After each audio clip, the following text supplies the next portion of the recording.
Dame de beber, temas de espiritualidad por el padre José María Iraburu.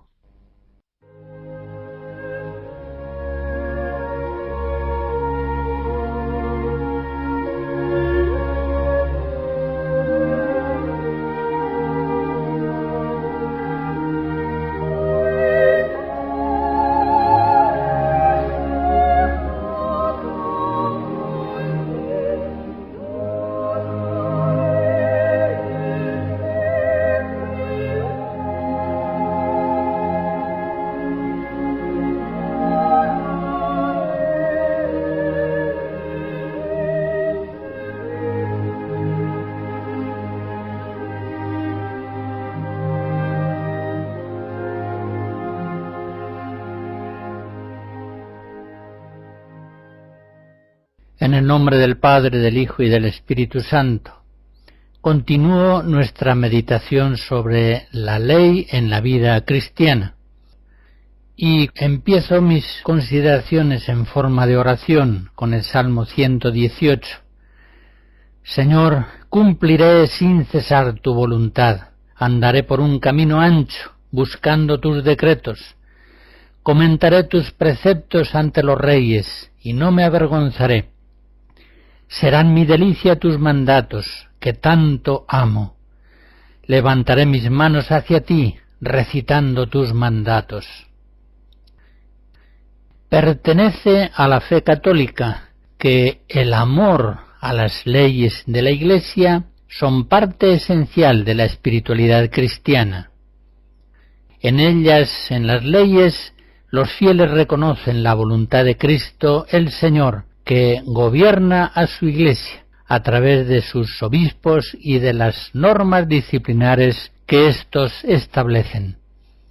Por eso, aquellas espiritualidades modernas que fomentan el menosprecio o la aversión a las leyes de la Iglesia en materias doctrinales, morales, pastorales, litúrgicas, son espiritualidades falsas.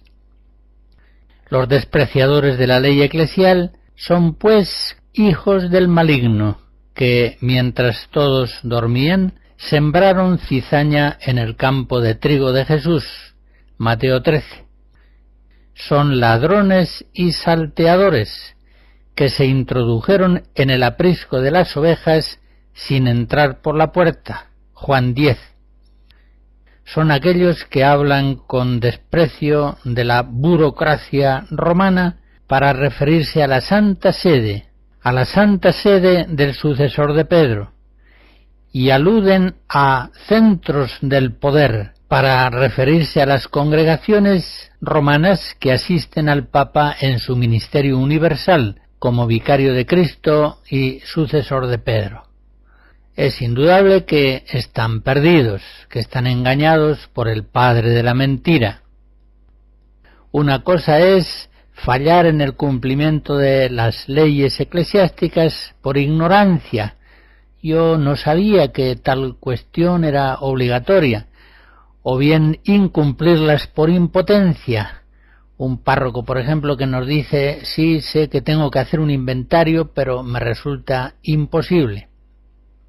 Pero una cosa muy distinta es cuando la desobediencia eclesial es por desprecio a la autoridad de la Iglesia. Se niega a veces que la Iglesia tenga autoridad del Señor para establecer leyes, para disponer una disciplina canónica, pastoral, litúrgica.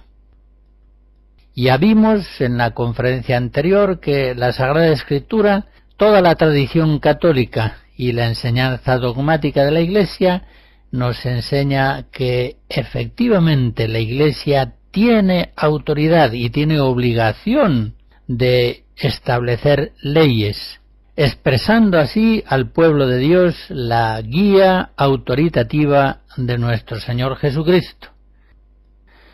Las normas eclesiásticas, dicen algunos, expresan meramente juicios humanos prudenciales, sujetos a escuelas ideológicas, a situaciones históricas. Por tanto, aquel que resiste las normas de la Iglesia no necesariamente desobedece al Señor, sino que muchas veces lo que ocurre es que se adelanta al tiempo de la Iglesia, es una vanguardia profética. Tenemos ya la fe suficientemente despierta para discernir el error de estas doctrinas. Como ya señalé en la conferencia anterior, aquellos santos que han tenido una mayor fuerza de Dios para renovar la Iglesia han sido justamente los más fieles a las normas eclesiales. Otros presentan los mandamientos de la Iglesia no como mandatos preceptivos, sino meramente como orientaciones, como consejos, estímulos que normalmente al menos no obligan la conciencia con un vínculo moral verdadero. Entienden, por ejemplo, que cuando la Iglesia, en el canon 1247 del derecho canónico, establece el domingo y las demás fiestas de precepto, los fieles tienen obligación de participar en la misa, esa obligación no es estrictamente vinculante para la conciencia. El precepto dominical, por tanto, no sería propiamente un precepto, un mandato, sería un consejo. Ya vemos claramente que esta actitud cae bajo la sombra del padre de la mentira. Otros hay que, en caso de conflicto, prefieren el juicio propio al juicio que la Iglesia expresa en sus normas. Estiman que en el servicio pastoral, por ejemplo, si la Iglesia manda que la penitencia sacramental se celebre de tales y cuales maneras, el párroco puede e incluso debe obrar de otro modo si honradamente estima que la conveniencia del pueblo cristiano que le ha sido encomendado es otra, es diferente. Insisto en manifestar el error de estas actitudes porque son frecuentes en nuestro tiempo. En el fondo hay una actitud pelagiana en aquellas personas que confían más en la eficacia de los métodos y modos que ellos proponen en la acción pastoral que en la fidelidad a las normas de la Iglesia que regulan esa actividad.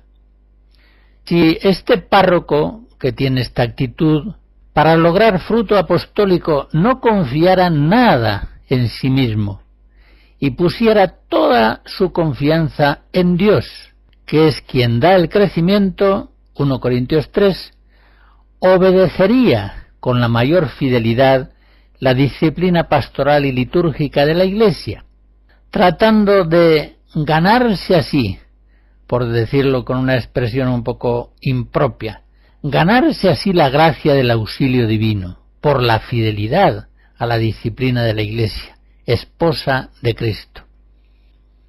Obrando de un modo arbitrario, contrario a la disciplina de la Iglesia, ¿cómo este párroco podrá esperar que Cristo dé fruto a una actividad pastoral, por hábil y esforzada que sea, si está realizada contra la ley de la Iglesia? De hecho, vemos cómo estos trabajos pastorales no dan fruto, pero es que además no deben dar fruto. Sería un escándalo, pues ello significaría una de dos: o que no es el Señor quien da fuerza a las leyes de la Iglesia, o que sí lo es, pero que también asiste y bendice la acción de aquellos que obran contra lo que Él, el Señor, ha mandado por la jerarquía apostólica. Ambas posibilidades son absurdas. Pertenece como parte esencial de la espiritualidad cristiana la fidelidad a los mandamientos de la Iglesia, madre y maestra, esposa de aquel a quien ha sido dado todo poder en el cielo y en la tierra. Escucharemos fragmentos de algunas breves piezas de piano de Claude Debussy.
Es cierto que la ley de la Iglesia obra de un modo muy diverso en los cristianos según la edad espiritual en que se encuentran. Trataré de explicarlo con un ejemplo tomado de la pedagogía familiar. Cuando una madre quiere comunicarle a su hijo el espíritu de la higiene, comienza por darle ciertas normas. Hay que lavarse las manos antes de comer, hay que ducharse después de haber hecho ejercicio y haber sudado, etc. Y de este modo le obliga al hijo a cumplir esas normas incluso antes de que el niño pueda entender su valor. Por eso, a los comienzos el niño se lava porque está mandado y porque se lo exige la mamá. Poco a poco, poniendo en práctica esas normas, va captando el sentido de la higiene. Y finalmente un muchacho vive la higiene en su cuidado personal por convencimiento, por gusto, con una libertad que ya es perfecta, plenamente consciente.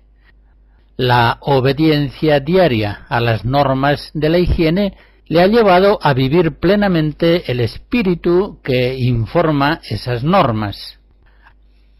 Pues bien, la Madre Iglesia procede de forma análoga en la educación evangélica de sus hijos y les comunica el espíritu obligándoles a la ley que expresa y encauza ese espíritu. Podemos verlo con un ejemplo concreto, el de la misa dominical, al que antes aludía. Los principiantes, que todavía son espiritualmente como niños, son los destinatarios principales de la ley, y también los pecadores, claro, que apenas tienen espíritu eucarístico. Estos, diría San Pablo en 1 Timoteo 1, están bajo la ley, porque la ley no es para los justos, sino para los pecadores. Estos cristianos, sean simplemente inmaduros como niños, sean más aún pecadores, andan muy escasos en el espíritu. Quizá tengan espíritu suficiente como para obedecer la ley eclesial, que no es poco. Y entonces van a misa, cumplen con el precepto. Pero todavía son tan carnales que no irían a misa, no cumplirían la obra prescrita como norma por la Iglesia si esta norma no existiera. No irían a misa ni siquiera los domingos, van porque está obligado. Para estos cristianos, la ley ejercerá el mismo papel que cumplió la ley mosaica para el judío. La ley es entendida por San Pablo como un pedagogo que conduce a Cristo. Gálatas 3. Es decir, que conduce a la libertad plena, propia de los hijos de Dios. La ley, en este sentido, no sólo suple de alguna manera la luz interior del espíritu, que es muy escasa en el hombre carnal o en el hombre pecador, sino que le hace también tomar conciencia de esa condición suya inmadura o pecaminosa. En segundo lugar, los adelantados ya en la vida cristiana, estos aún están bajo la ley en parte, y en parte se mueven a las obras buenas por obra del Espíritu Santo y en parte por cumplir la ley bajo su estímulo exterior. Estos ya cumplen mejor los preceptos que los cristianos niños o pecadores, pues estos van teniendo parte ya en el espíritu que informa las leyes. Y estos ya adelantados en la vida espiritual, si faltarán las leyes, por ejemplo la del precepto dominical, unas veces cumplirían las obras prescritas y otras no.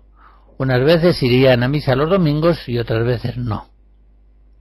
Pero vengamos ya en tercer lugar a los cristianos perfectos en Cristo, configurados a la edad adulta de Jesucristo. Estos se mueven ya por el Espíritu Santo.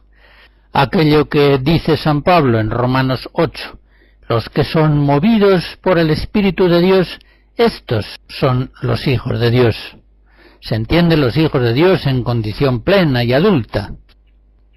Y como escribe San Juan de la Cruz al comienzo de la subida al Monte Carmelo, por aquí no hay camino, que para el justo no hay ley. Efectivamente, el justo es el único que cumple la ley perfectamente, porque la lleva plenamente escrita en el corazón, la cumple con gran amor y con plena libertad. En referencia al precepto dominical, seguiría yendo a misa aunque se quitara el precepto. ¿Cómo no iba a hacerlo si procura incluso ir a misa todos los días? El cristiano espiritual, perfecto ya en Cristo, adulto en la edad cristiana, no recibe subjetivamente la presión externa de la ley, no está ya bajo la ley, pero objetivamente reconoce su vigencia y la obedece. Hace incluso más de lo que la ley manda. Por ejemplo, el precepto dominical manda ir a misa solamente los domingos. Si puede, va todos los días. Por eso es el cristiano ya perfecto en el Espíritu el único que da a la ley de la Iglesia una obediencia perfecta y absolutamente espiritual.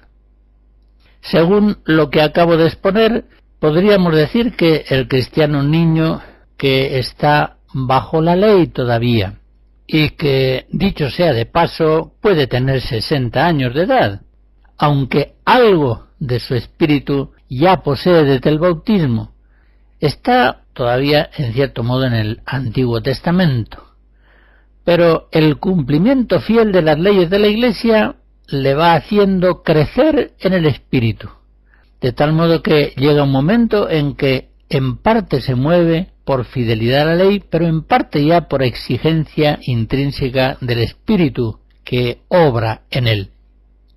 Y finalmente esa fidelidad a la ley lleva a la plena libertad del espíritu propia del Nuevo Testamento. Ya es el cristiano plenamente configurado a Jesucristo, que de tal modo se identifica con las leyes de la Iglesia, que al poseer su espíritu las obedece con toda facilidad y fidelidad, incluso de un modo sobreabundante, yendo más allá de las obras concretas que la ley de la Iglesia exige y estimula. Dicho en una fórmula muy breve, la fidelidad a la ley eclesial conduce a la plenitud de la caridad evangélica.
Todas las leyes de la Iglesia evidentemente están dispuestas para fomentar la santificación de los fieles, pero no todas tienen la misma naturaleza. La Iglesia unas veces manda lo que ya por ley divina estaba mandado. Otras veces, en cambio, la Iglesia impone deberes que en la ley divina o natural estaban contenidos, aunque fuera de un modo no determinado.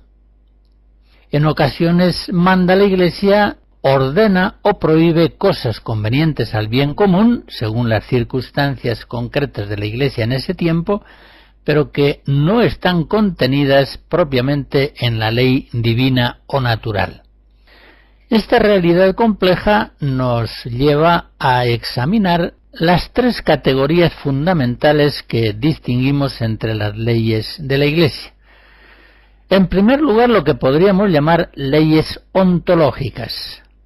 Hay obras que de tal modo están necesariamente conexas con la gracia, por ejemplo, mantener unido el vínculo conyugal, que dan lugar a leyes de la Iglesia ontológicas que se fundamentan en el mismo ser de las cosas. La Iglesia, en este sentido, cuando establece leyes canónicas sobre el matrimonio monógamo, que excluye el divorcio, no hace sino expresar en forma de ley positiva lo que directamente es ley revelada por el mismo Cristo, ley divina, lo que por sí mismo está inscrito en la naturaleza conyugal del hombre. A este tipo de leyes, como digo, podemos darle el nombre de leyes ontológicas. Estas leyes de la Iglesia, por supuesto, no pueden cambiar. Son unánimes en Oriente y en Occidente y perduran a lo largo de todos los siglos de la Iglesia. En segundo lugar, distinguimos en las leyes eclesiásticas aquellas que podríamos llamar leyes determinantes. Las leyes que están referidas a deberes no estrictamente conexos con la gracia y que no fueron establecidas en la primera promulgación de la ley nueva evangélica, sino que fueron dejadas por Cristo a la determinación ulterior de la Iglesia, son leyes determinantes. Parten, eso sí, de una necesidad ontológica, por ejemplo, asistir a la Eucaristía, comer el pan de vida, pero determinan acerca de esa necesidad una práctica concreta. Por ejemplo, en el canon 920, comulgar al menos una vez al año. Es una ley determinante. Determina lo que ya está contenido en forma implícita en las leyes divinas o naturales. La Iglesia ha de insistir siempre en su predicación en que estas leyes sólo pretenden transmitir un don del amor de Dios. Por ejemplo, que los fieles reciban al menos una vez al año el pan eucarístico, porque de otro modo fácilmente serán captadas por los cristianos carnales, que sin duda en la Iglesia son mayoría, como pesadas imposiciones arbitrarias de la autoridad eclesial. Por eso digo que el ministerio pastoral, al señalar a los fieles la vigencia de una ley determinante, debe siempre comunicar el espíritu que la informa. Debe inculcar, por ejemplo, el precepto de la ley dominical, la asistencia a la Eucaristía, pero debe comunicar el espíritu que informa esa norma. El cristiano no puede vivir sin la Eucaristía, centro, fuente de la vida cristiana. Lo que dice Cristo en Juan 6, si no coméis mi carne y bebéis mi sangre, no tendréis vida en vosotros. Es palabra de Cristo. La ley de la Iglesia no hace sino determinar socialmente, públicamente, algo que es de suyo necesario.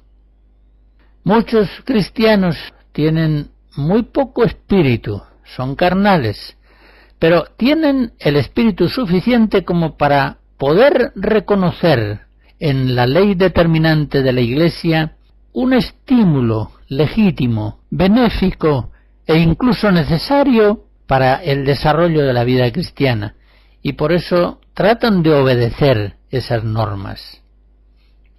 Notemos, por lo demás, que en la Iglesia Católica las leyes determinantes han sido siempre muy pocas y siempre sobre cuestiones muy graves, como por ejemplo en relación a la Eucaristía. Por último, podemos distinguir una tercera categoría de leyes prácticas. Estas leyes prácticas, con una base ontológica más lejana, pero real, son promulgadas por la Iglesia. Por ejemplo, los diezmos, ciertas normas sobre el ayuno, sobre el hábito eclesiástico, y son formuladas por la autoridad apostólica de la Iglesia, considerándolas una ayuda para la santificación de los fieles. Por tanto, estas leyes no son meramente convencionales, como podríamos decir en las leyes civiles. Es perfectamente convencional circular por la derecha o por la izquierda, depende de lo que se haya establecido.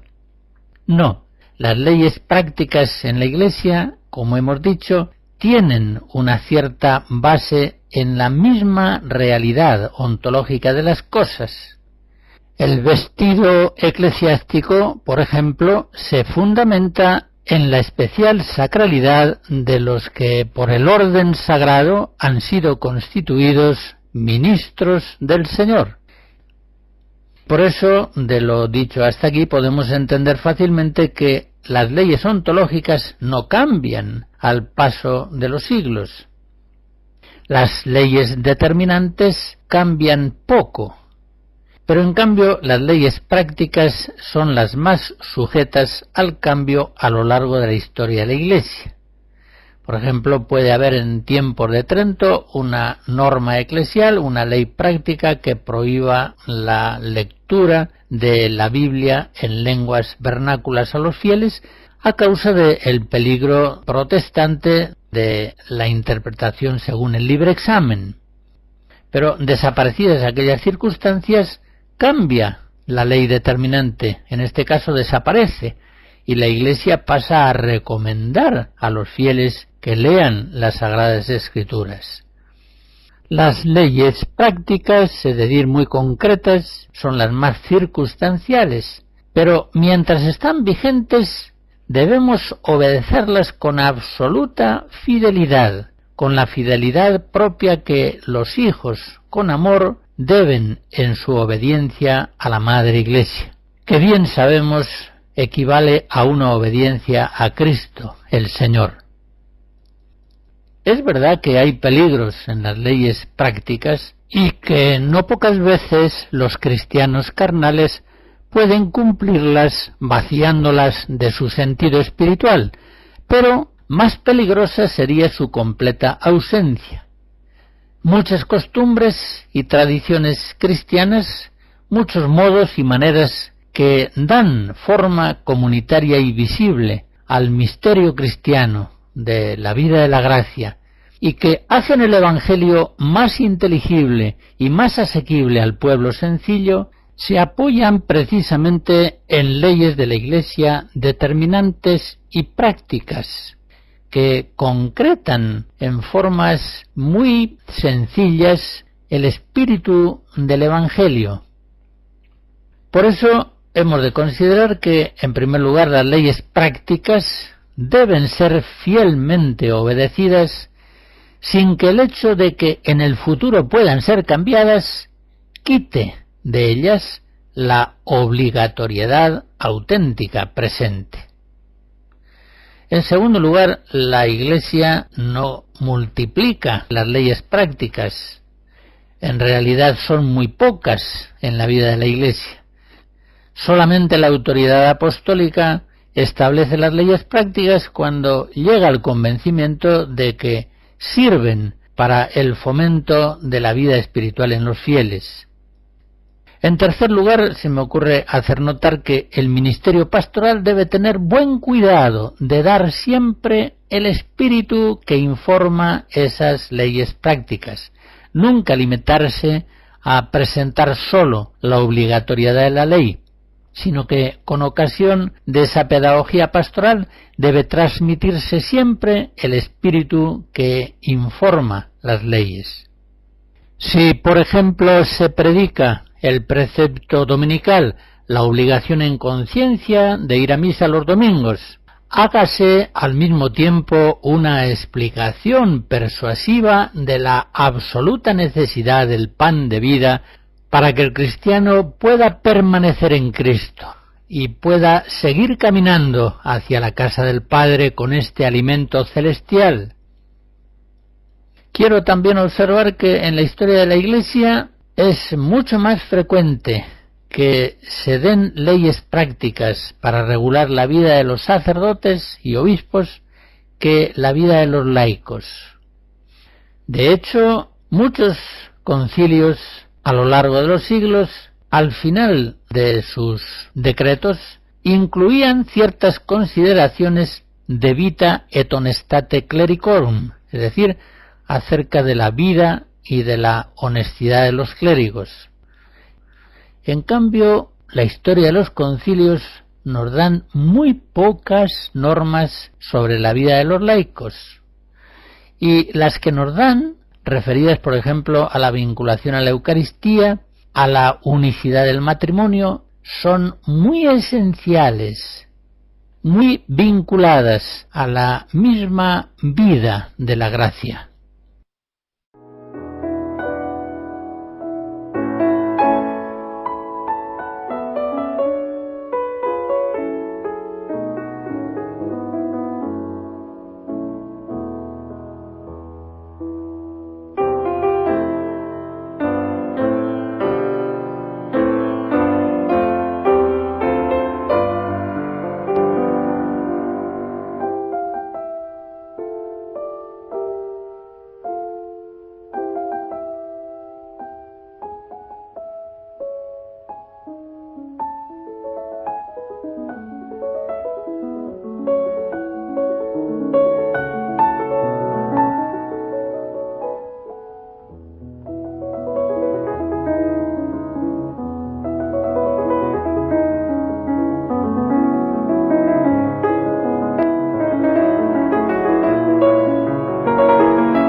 Para el pueblo cristiano, la virtualidad santificante de la ley eclesial es muy grande.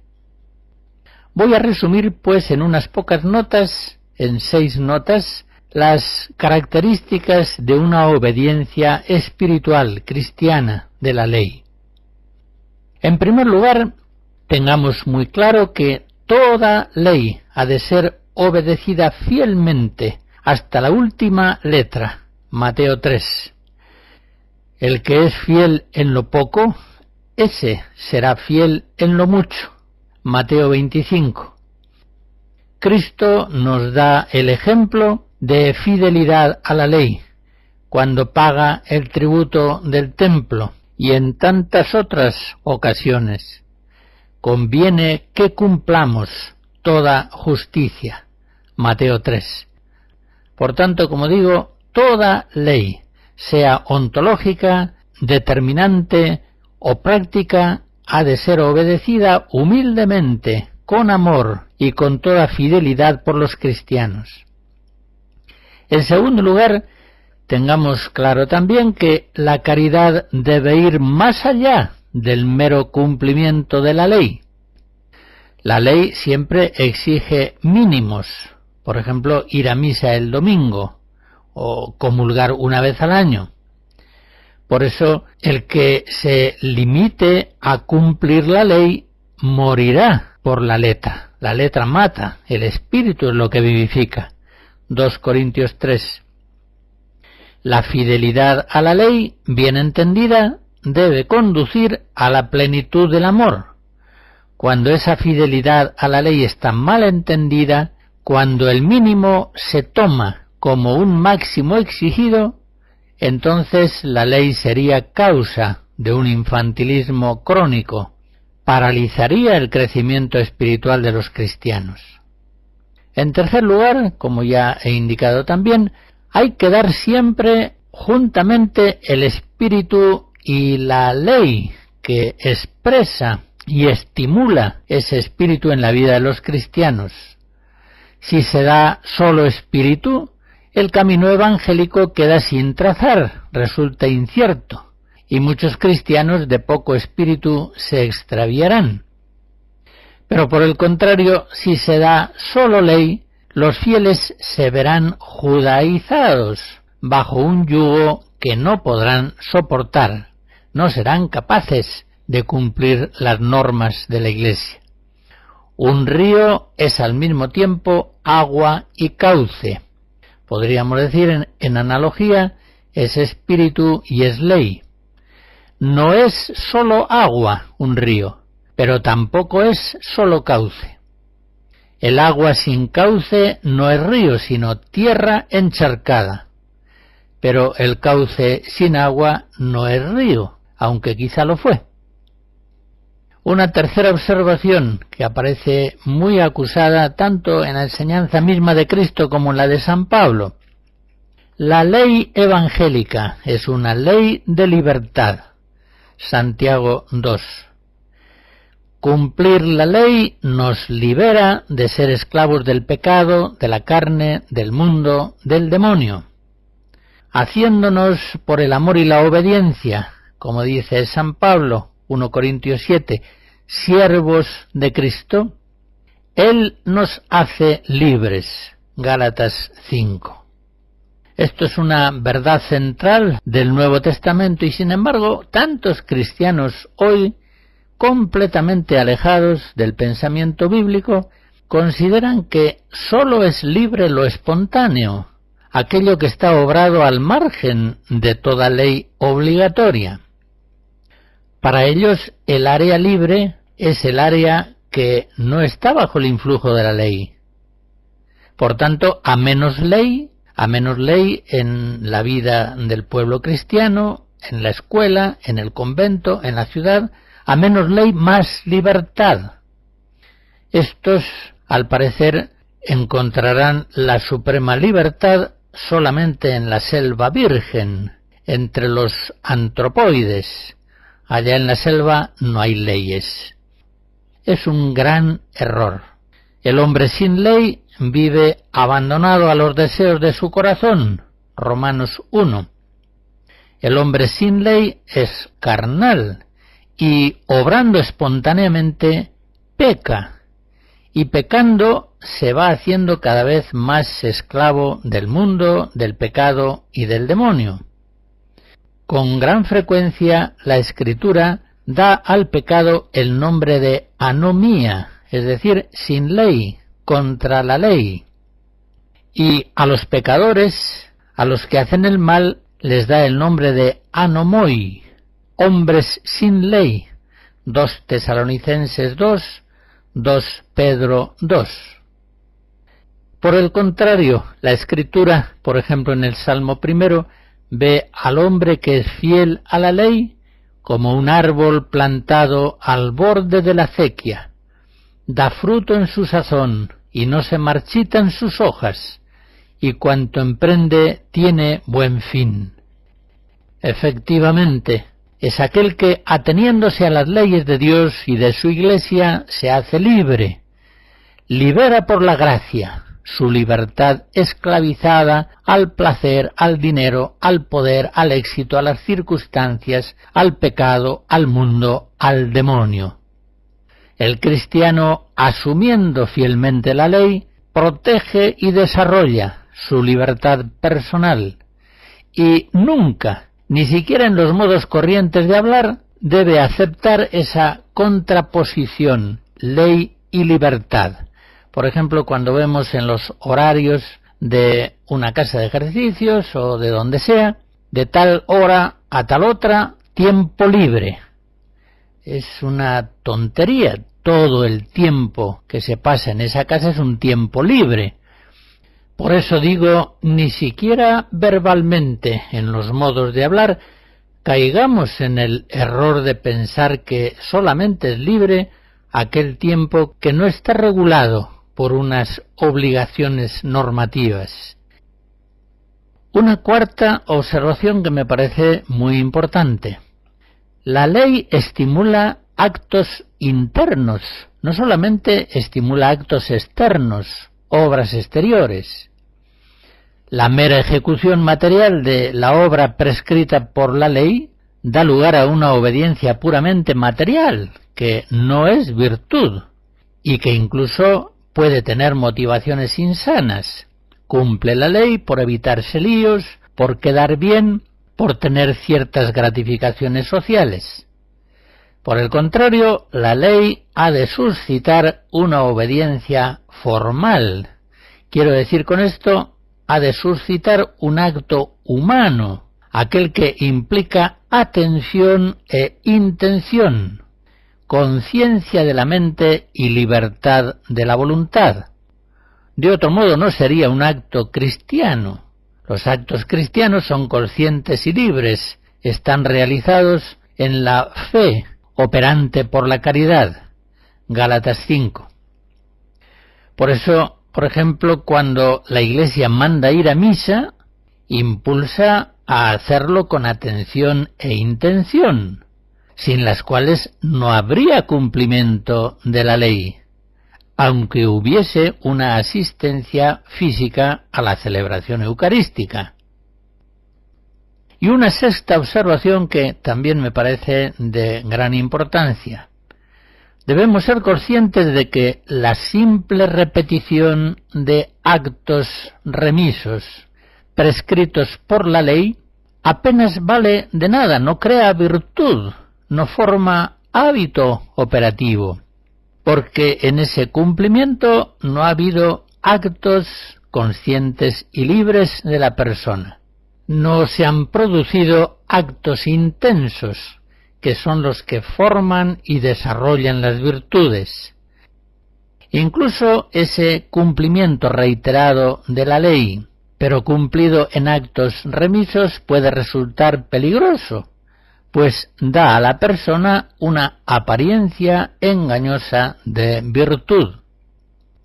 En fin, hechas estas 6 observaciones, vuelvo a la afirmación con la que las iniciaba. El cumplimiento fiel de las leyes de la Iglesia tiene una inmensa virtualidad santificante para los cristianos. Al extremo opuesto puede darse sin duda un aprecio excesivo por la ley en la espiritualidad cristiana. Concretamente, el voluntarista confía demasiado en la fuerza santificante de la ley y espera arreglarlo todo pronto con un buen número de leyes bien apremiantes. Sin embargo, de poco vale la ley sin el espíritu. Recuerdo un caso bien significativo. San Juan de Ávila, en su primer memorial dirigido al Concilio de Trento, advertía así: aprovecha poco mandar bien si no hay virtud para ejecutar lo mandado. Vuelvo a afirmar, sigue diciendo, que todas las buenas leyes posibles que se hagan no serán bastantes para el remedio del hombre, pues la ley de Dios, se refiere a la ley de Moisés antigua, no lo fue. Gracias a aquel, sigue diciendo, que vino a trabajar para dar fuerza y ayuda, de modo que la ley se guardase, ganándonos con su muerte el espíritu de vida, con el cual es hecho el hombre, amador de la ley, y le es cosa suave el cumplirla. Palabras de San Juan de Ávila llenas de sabiduría. Si no hay nada de espíritu, de poco pueden servir las leyes. Incluso el cumplimiento de las leyes puede ser ocasión de soberbia. Recordemos aquel fariseo del Evangelio que se decía a sí mismo: yo no soy como los demás hombres, ni como ese publicano. Yo ayuno 2 veces por semana, pago el diezmo de todo cuanto poseo. En cambio, el publicano, mientras tanto, al fondo del templo, sin atreverse a alzar los ojos, golpeando su pecho, decía: «Oh Dios, ten compasión de mí, pecador». Esta parábola de Lucas 18, siempre actual, la decía Jesús acerca de algunos que confiaban mucho en sí mismos, teniéndose por justos, y despreciaban a los demás. Y esta soberbia y este desprecio de los otros venía de que habían cumplido con unos pocos mínimos prescritos por la ley. Estos eran los que colaban un mosquito y se tragaban un camello. Nosotros, los cristianos, debemos cumplir todas las leyes fielmente, pero con toda humildad, diciendo en todo momento: somos siervos inútiles. Lo que teníamos que hacer, eso hemos hecho. Lucas 17. Pero en estas observaciones que estoy haciendo, tengamos bien en cuenta que si en la obediencia a la ley puede a veces haber soberbia, ciertamente en la desobediencia a la ley siempre hay soberbia.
Termino ya afirmando una vez más que la verdadera espiritualidad cristiana incluye el amor a las leyes de la Iglesia.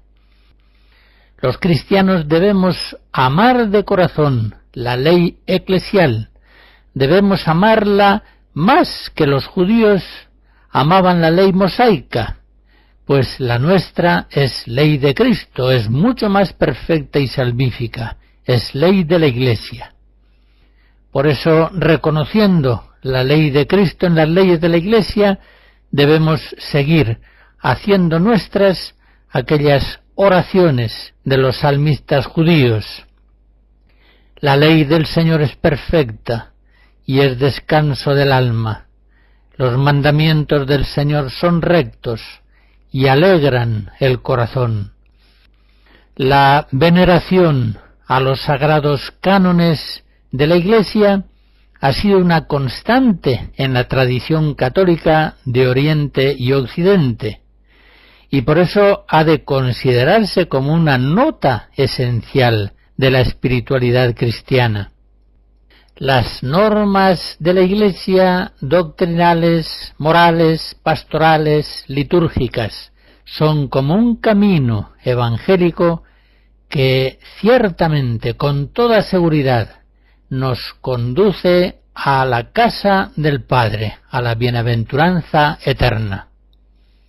¿Cuántas veces aquellos cristianos soberbios que fácilmente consideran falibles las normas de la Iglesia, parecen no considerarse a sí mismos como falibles, cuando en realidad son sumamente vulnerables al error. Son, diría San Pablo en Éfesos 4, como niños zarandeados y a la deriva por cualquier ventolera de doctrina, a merced de individuos tramposos consumados en las estratagemas del error. Nosotros, por el contrario, guardemos las leyes de la Iglesia, y las leyes de la Iglesia nos guardarán a nosotros. Recordemos las palabras de Jesús en la última cena, en Juan 14:15. El que me ama cumplirá mis mandatos. Y si guardareis mis preceptos, permaneceréis en mi amor. La bendición de Dios Todopoderoso, Padre, Hijo y Espíritu Santo, descienda sobre ustedes y les guarde siempre. Amén.